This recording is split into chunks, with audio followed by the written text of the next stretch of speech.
Hello, this is Friendly Cat, and we have another fun run with India. Oh, how the turntables. India is one of the most powerful miners in the game, but we do need to run this on historical focuses because we need to puppet the UK with Churchill and as its leader, and the only way to certainly have that happen is on historical. No matter, this shall still be a very fun run. Oh, I forgot to mention the rules. So this is an infantry-only game. I will be using battle plans. I can use aircraft, and we're going mass assault right sides or mass mob.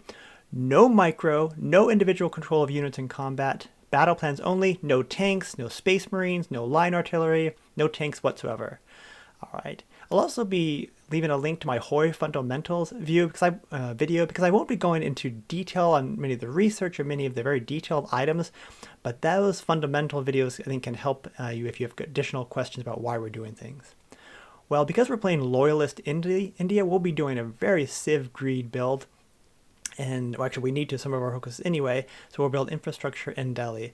We're also going to take construction first. I'm highlighting this here because we would never take construction first. We probably not even take construction at all in any normal game, but because we're not going to be going to war till very late, that's why we are going to be focusing and even rushing construction, at least on this run. After we take that focus, let's take our army offense advisor and move on to the Indian gentleman officers, and that is primarily because we really need army XP, and this gives us a 15% army experience gain. That's actually pretty good. Loyalist India's got a lot of good things going for it. When we get to this event, I'm going to say keep it. Keep it. You could hand it over if you want to. I'm going to keep it because later on we get another focus, which gives us a civ, a mill, and a dockyard. All right, and we will also get protests like this. In general, choose the one that's best for you, which usually means raising resistance. Don't choose the ones that lower your base stability. Onwards to, we're going to go to the Government of India Act to get ourselves down toward the bottom of that tree next.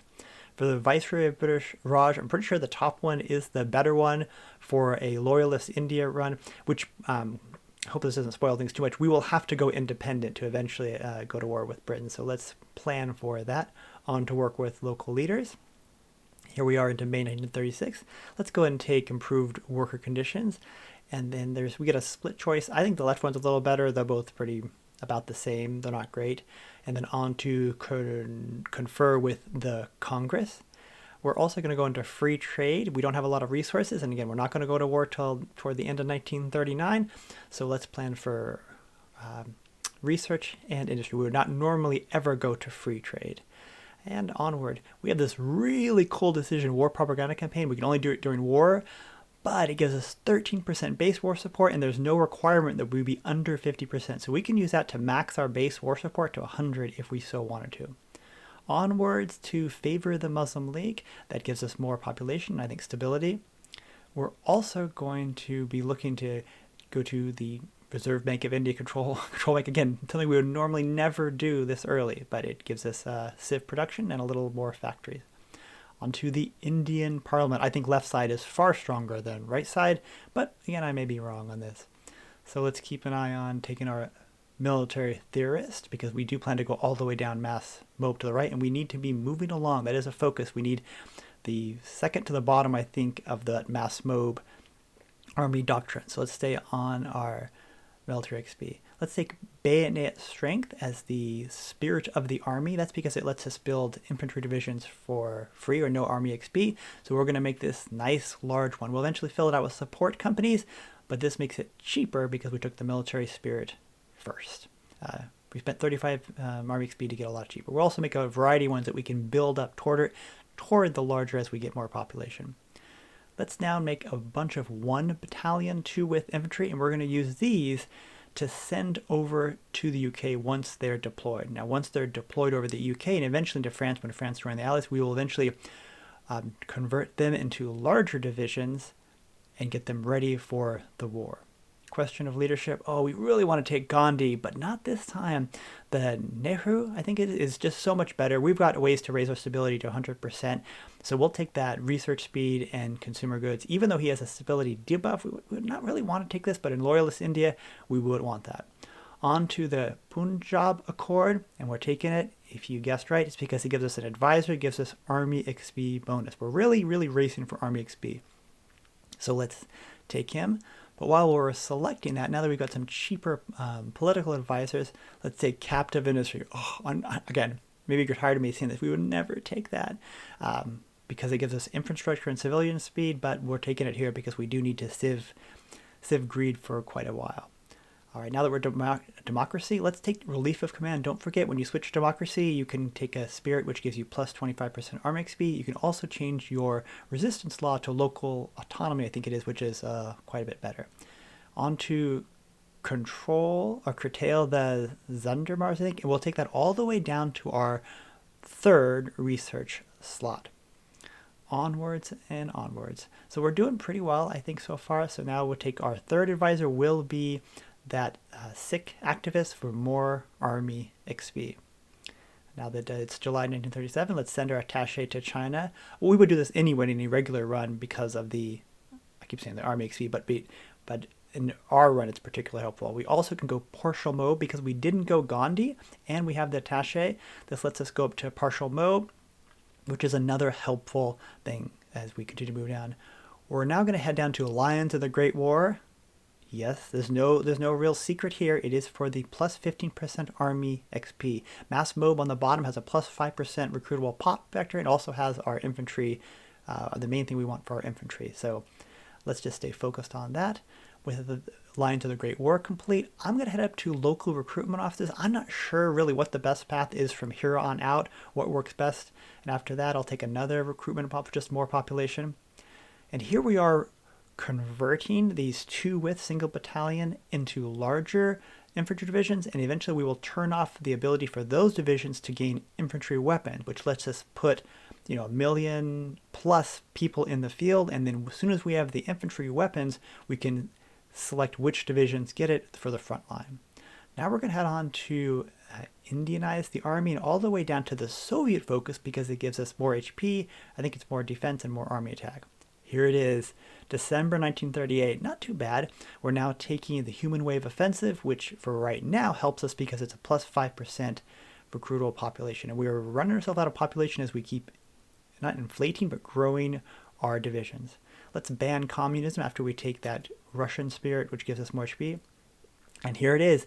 This is our main assault division for mass mob for this run. We're limited by rules, so no tanks, no line artillery. We're going to make mass mob work or struggle.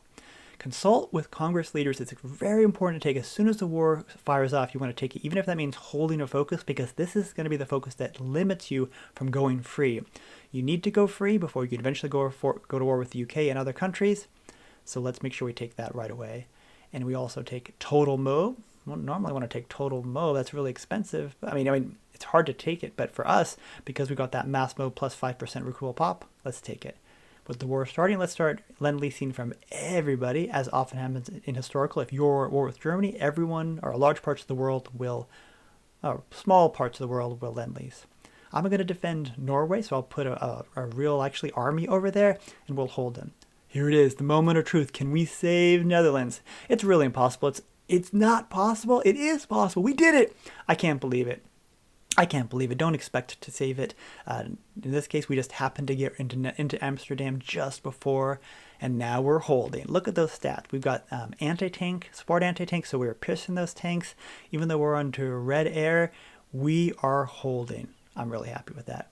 By August 1940, Italy's in the war, so let's just battle plan our way to victory through Ethiopia. It's kind of painful to watch us go through Ethiopia like this. I really, really want a micro. But apparently Italy just gave up their front line. Maybe they were just moving troops to Ethiopia or who knows where. But the AI decided to say, we're done. We're done. This doesn't happen very often. If it didn't on your run, then just trying to do the best you can. Because eventually they will fold. And here we are just smashing our way through Italy. Because I probably could have smashed through them earlier. I didn't have to wait for them to abandon their line. We're also doing okay against Germany. Much better than I thought I would.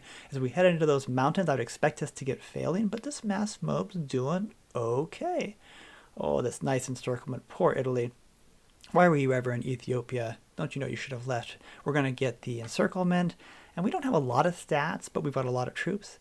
And this is it. This is a naval invasion that actually technically landed, but not on the port, so I'll make little battle plans and just attacking them. I'm really tempted to just micro this. I really should just micro it, but that's not the rules will permit me to do, so we will use the battle plan. And now we're going to start pushing. We've taken Luxembourg, so we're starting to make some progress against the Germans, but it's just really tough. Italy goes into civil war, and they become the UK's puppet. Eventually, I guess they can't become a puppet of a puppet. I'm not sure how that works because I'm a puppet, but they won't become my puppet. And now I'm realizing one of the biggest problems I've got with Germany is air. I definitely should have prioritized air earlier, but now we do have aircraft, and we're going to start to fight under at least slightly less red air.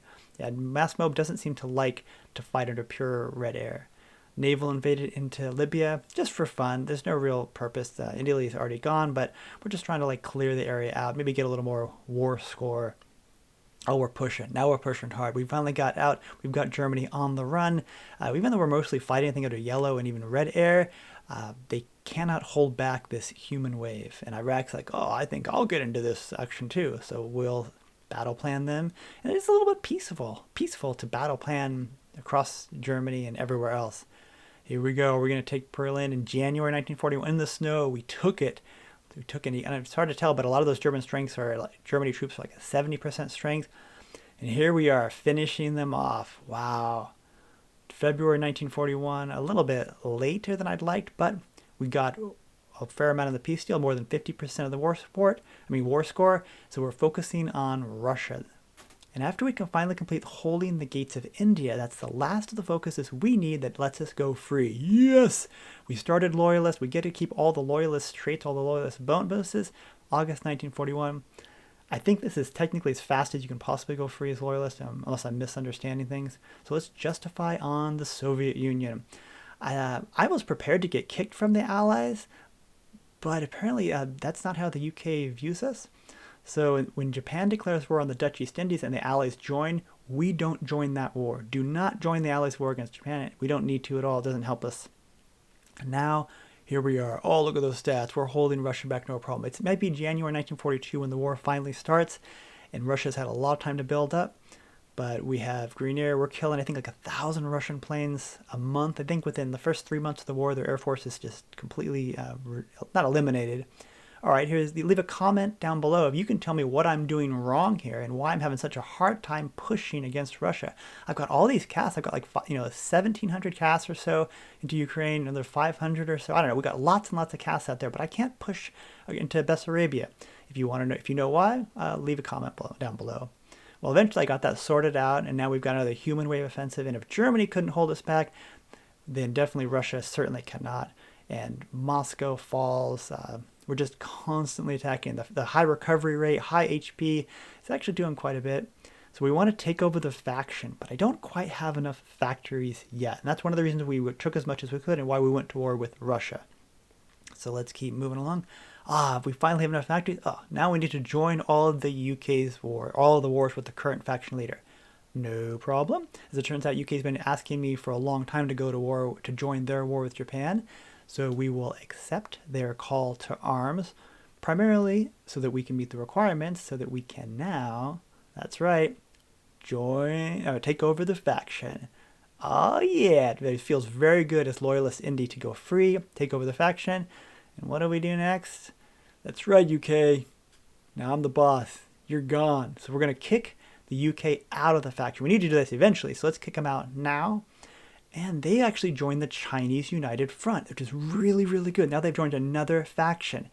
And most of the allies, including the United States, obviously they stay in mine. All the allies will stay in ours, but they're in their own faction. So let's capitulate the Soviet Union because we never call the allies in. We get 100% of war score. We get all the Soviet Union. Oh yeah, we're riling. We're doing really well. Let's naval invade Japan. These divisions, I wouldn't have thought they could make the naval invasion. They got bumped off of 2 different spots, but up in northern Japan, we managed to make the landing. So here we are just now walking through Japan. They've been at war for a while. They couldn't take out Japan. You can see China's driven them back. We have green air. So we can capitulate them. But Chile, as part of their focus, decided to declare war on Japan, I think. And Germany had declared Japan, so Germany's back in the war. Back with the Japanese faction, and they're just getting encircled and quickly destroyed. So now we're also going to declare war on China. And you probably guess we're declaring war on China, not just because I want China, but because China will call into the war all of their faction members, including the UK. So now they've called into the UK, and we can land on the UK, and UK does not have a lot of divisions on the ports. I don't think they were anticipating this type of attack, I suppose, because we didn't declare war on the UK. We went after China instead, and UK was already at war with Japan. Quick landing, and we're able to move through UK. And this is the peace deal with Japan. Remember, Germany had joined Japan, so now they lost even more land. But even still, I didn't have enough war score to completely eliminate democratic Germany. But we continue to move through Great Britain. We have so much air, so much power. We've capitulated the UK, but no peace conference. Remember, they are in the Chinese faction, the United Front. Let's go through Italy again. Germany and Italy saw a lot of maybe unnecessary fighting in this run because Italy had become the UK's puppet.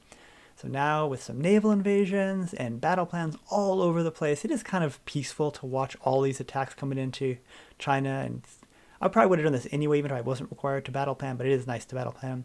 And here we are in the peace conference. We got everything.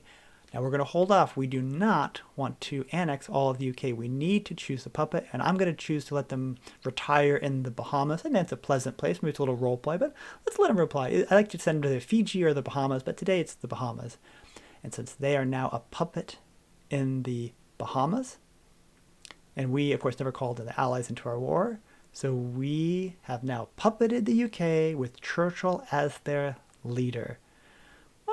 Not too bad. Actually, it was a bit of a long run, and it certainly was interesting playing mass mob like this. I still think superior firepower. I still think micro with artillery and tanks is better, but this was still fun. And for those of you who really enjoy this type of gameplay, I can see how appealing it is.